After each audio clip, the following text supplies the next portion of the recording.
Recording studio mix by Ajeet Yaduvanshi. पियावे लगई तौरंगवा गे सोनावा ए सोना पियावे लगई तौरंगवा अब की गोरे गाल में करे जावा गे होलिया खेलबाऊ के करा संगे करे जावा गे होलिया खेलबाऊ के करा संगे।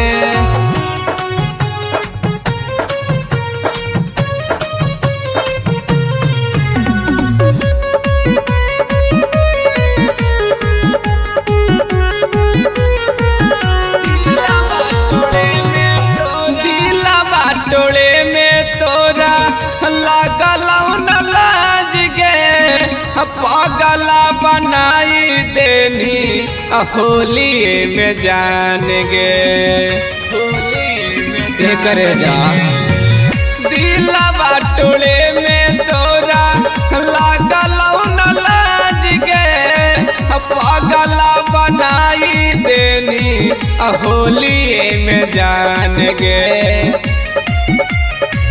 पियावे लगई तौरंगवा अब की गोरे गाल में करे जावा गे होलिया खेलबाऊ के करा संगे करे जावा गे होलिया खेलबाऊ के करा संगे।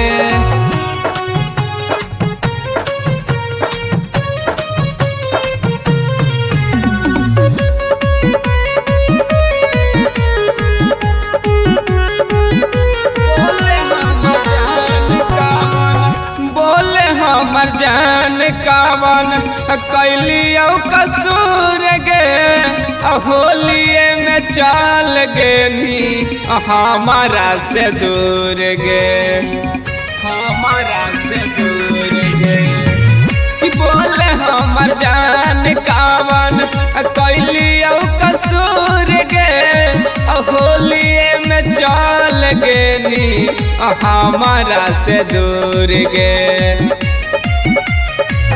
उपेंद्र बिहारी धानी सजीत कौन हाल में करे जावा गे होलिया खेलबाऊ के करा संगे करे जावा गे होलिया खेलबाऊ के करा संगे।